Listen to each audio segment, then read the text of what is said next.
Hello, everyone. Today we're out at RELSC, which is Realtor Association of Lake and Sumter County in Tavares, Florida. I have with me today world-renowned artist Arrachme. Arrachme, tell me a little bit about yourself. Well, Keith, I am honored when I get calls like this, that where I'm able to do a large exhibition or presentation of my work, and it makes a difference in the community. So we have about 30 pieces here in this building, Hmm.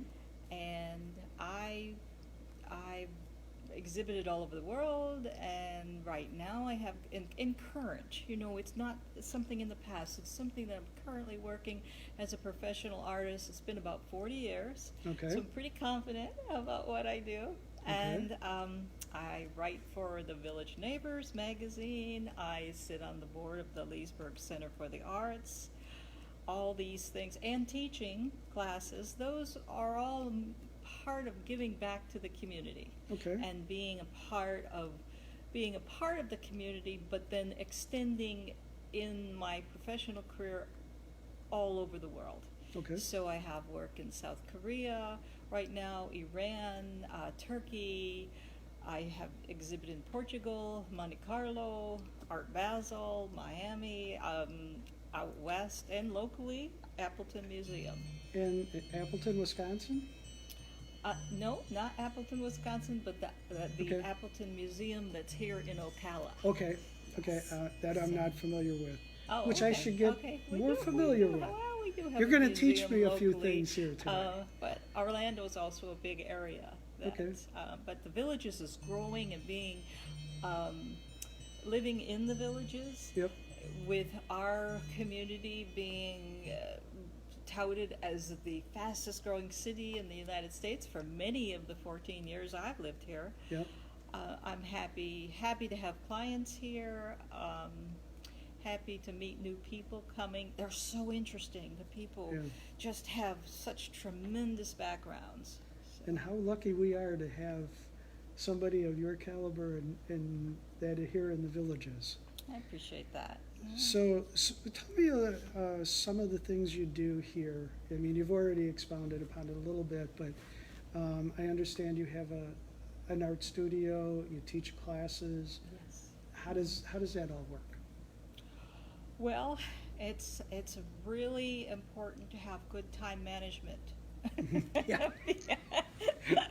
Because I work so much, so I actually have a routine, and what that routine is I study, Mm-hmm. continuing education, because once you never know enough. There's in the art world, there are legs that reach out so many places and so many aspects. What I mean is aspects of art. When I had a interior design firm in Tampa, we worked with celebrities, and I taught students Mm-hmm. fresh out of school how to interact with community. And but I didn't teach them how to paint, which right now in the villages I'm teaching how to paint. But my style of art is a little different. I would say unique, original.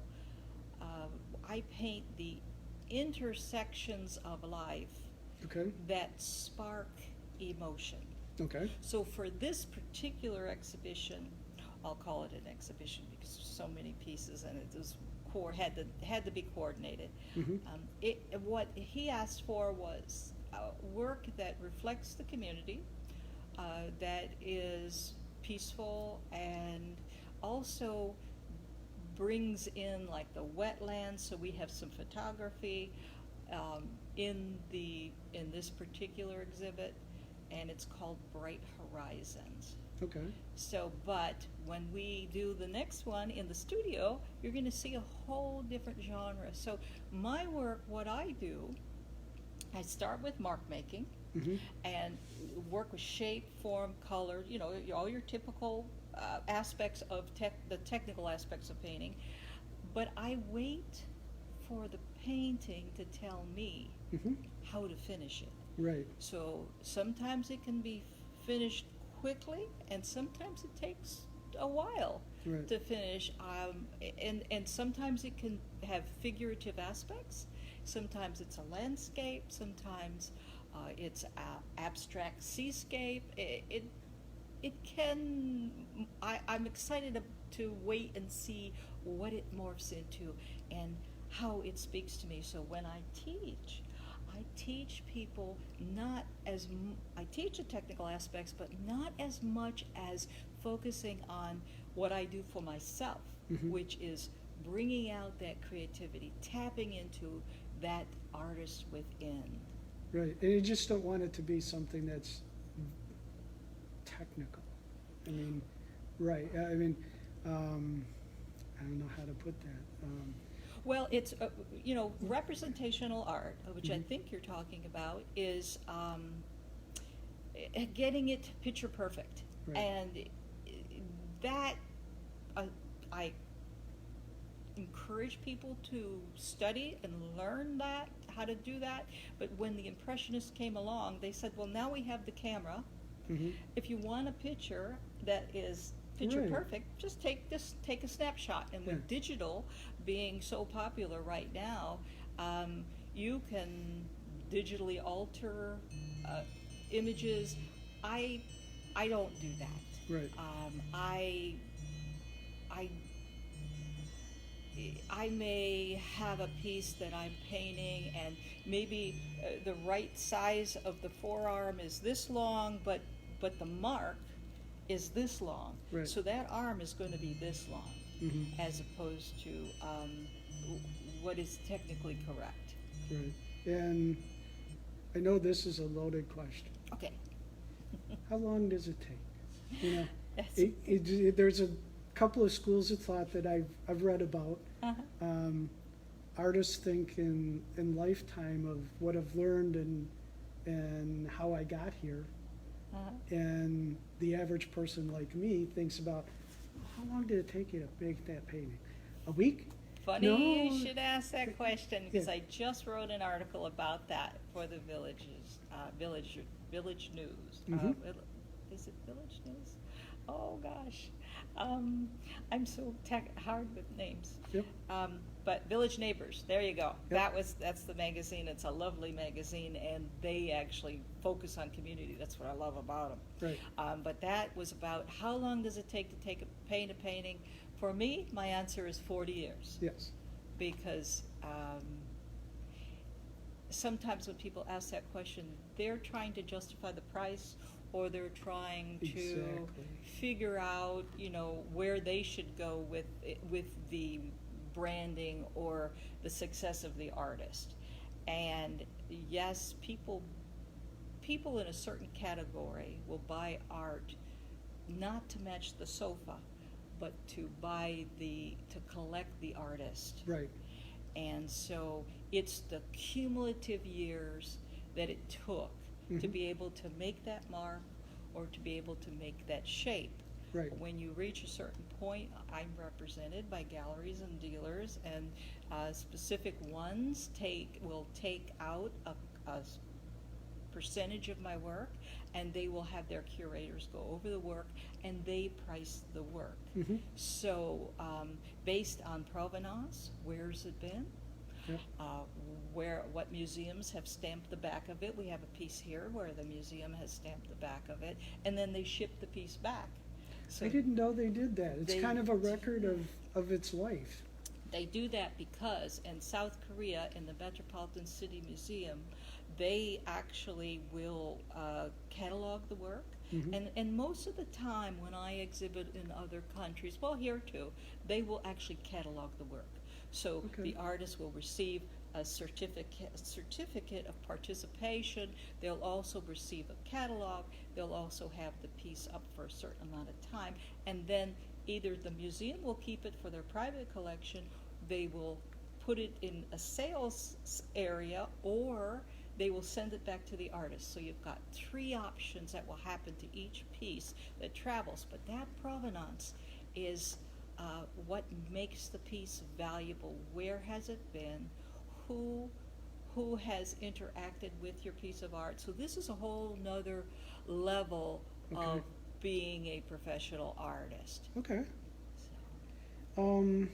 Before we take a walk around, if somebody wanted to get in touch with you to have some, interaction with you, maybe hire you to do something, do some services, or teach them how to paint, how would they go about doing that? My website is arrachmeart.com, and so that's my name plus the word art.com. On my website has everything. The classes, they will show you what the classes are that I'm teaching for the season, Okay. and then which those are always unique. And then the Villages Enrichment Academy takes the registration and handles all the administrative Okay. aspect. But on my website is where they can see what supplies they need and what's coming up. As far as the art goes, same thing, go to the website, the whole inventory is there, and it's all categorized by series. Okay. So the person could actually purchase the piece easily and have it delivered without having to have interaction with people. Or Okay. I have an interior design background, so work well with interior designers, because I understand and appreciate all the hard work they put into their life. Yep.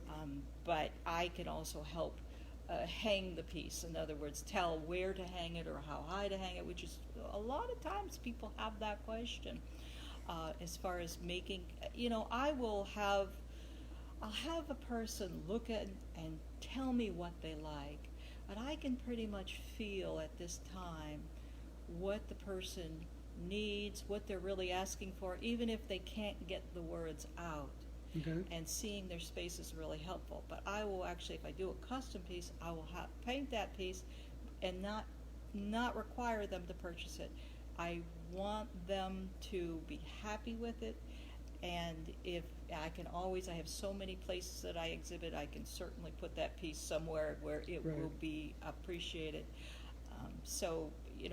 But usually people end up coming for one piece, but they buy 3 pieces Yep. because it's, my style crosses over many genres. So I can go landscapes, I can do impressionistic, I can do figurative, I can do, so I do a wide variety of work, which the work that's at the Wolfgang Puck restaurant in the Villages in Brownwood, that when the designers came to choose the work, they were able to choose everything from me for that location because We'll take care of that. there you go. So I hope that answered that. You Yeah. actually have some paintings also at the Brownwood. Yes, at the Wolfgang Puck restaurant, so when people go there, they can see all the work in there. Now, they purchased that art, so that is theirs. The work here at the Realtors Association, you can come and look at this building and choose the art and actually purchase it with a QR code and take it home. So just that easy, put it in the car. And Very cool. yes. So why don't we take a little walk around the building and take a look at some of the art, and maybe you can tell us a little about it. Okay, very good. Okay? So I'm going to turn the camera around here, Okay. and let's start with these right This is here. a series Okay. of work called The Balancing Act, and this was exhibited in Art Basel in Miami, in the Hamptons in New York, and also at an exhibition in New York, an expo. So all of these go together, not necessarily go together, you wouldn't have to buy them all together, but they all have some kind of a theme to them. They are, and it's a series, if you notice, it's what is seen, which sky and ocean or water, and then you go into an unknown. A little bit of mystery is always there. And so that would be the intersection that I spoke about. If you see the intersection between reality and fantasy, or what is known to be there underwater, but not seen with the naked eye. Okay? And what do we see over here? These are really cool. Those are called untethered happiness. Okay. And that was done cold wax and oil. I cross over also not only genre but mediums. So that was done with a combination of quite a few mediums and also cold wax and oil. And then it interacted with, at the end, with resin. So you will see a textured resin finish, which is very unique. I only have that particular set that I did in that series. That's part of the Compass series. Okay, so let's go out in the hallway. There's some more out here.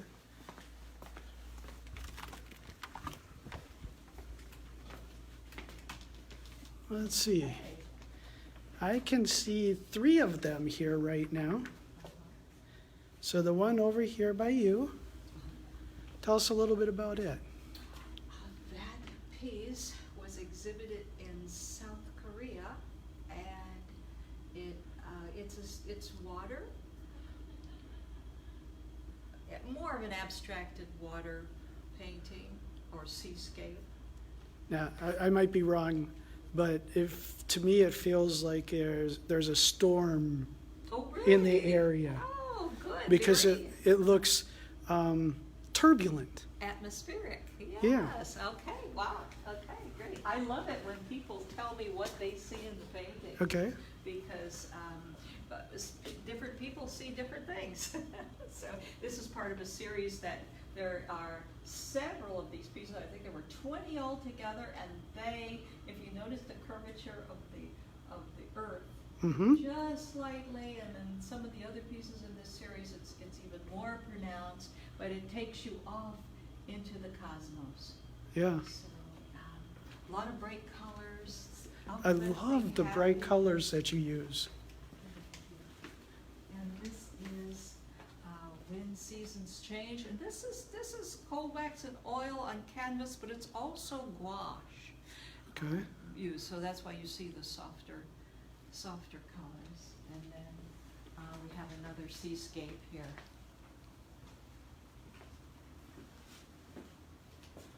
And more monochromatic, more of those, just those cool colors, blues. Okay.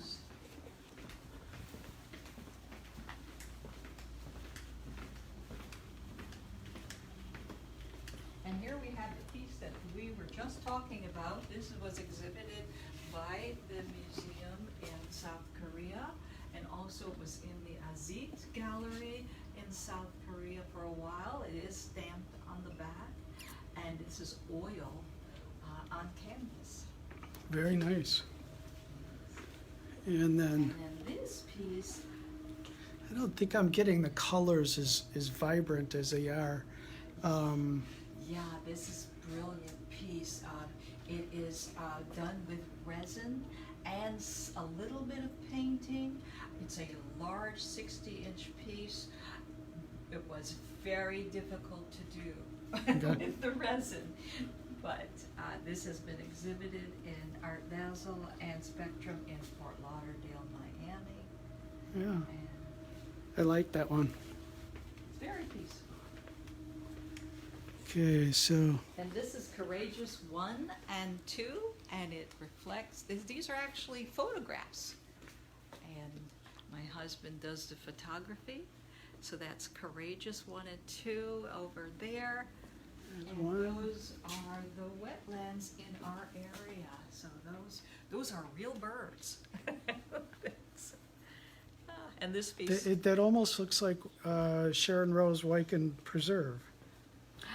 I would have to remember where we were when he took those pictures. He is such a good photographer. That piece has a wonderful story. Because it is abstracted, I did it, and you go through a period of time where you just hate the painting. You'll put all the color and form and shape and lines, and you're like, oh no, I'm just going to throw that out. Well, I put it out for the garbage men, and then the painting was calling me to come back, and I went out and grabbed it before they got it, and I worked on it a little more, and then it was accepted into the Appleton Museum of Art. So Very that cool. goes to tell you, don't don't give up, because painting will tell you when it's done. Okay. If you don't like it, it just means you have not finished the painting yet. Okay. Very nice. There we have it. And we have some more down here.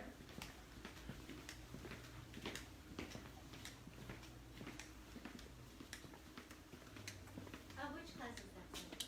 This painting is called One in a Million, and it was awarded in the Macedonia Museum in 2015, and it was in the honor of a poet, Are we doing virtual Resin, classes now, or is it and still? Alright, so Fridays. it was a huge exhibition that was done, and it's done every year. You don't know what. So Very cool. I'm very happy to have that piece. I believe that piece was also in Belgium.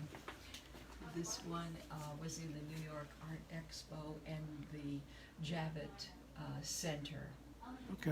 and I was happy with that piece.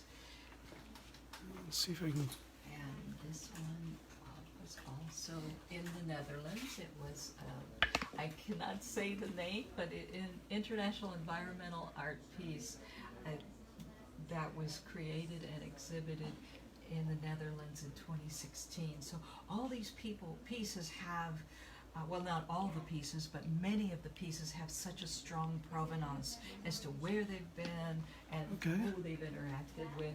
This was done, this is called After the Tsunami. I did a lot of exhibitions with a group, and I'm still with that group. And they bring awareness to the Fukushima accident. Okay. When that took place. So the exhibitions, the pieces are sold, and the funds will then go to support that particular effort to handle the environmental dangers of the nuclear power plant. Okay. So, Wow, you got some really nice art here. thank you. Let's see. I think we got everything. I think that's a good majority of them, yes. There's a few more in people's offices, but I don't want to enter. No, we So let's go back over here and we'll finish up. okay.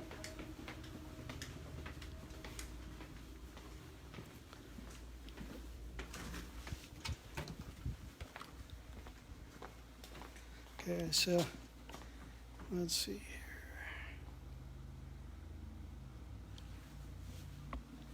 Okay, so I want to thank you, Arrachme, for showing us your beautiful art, sitting down and talking with me.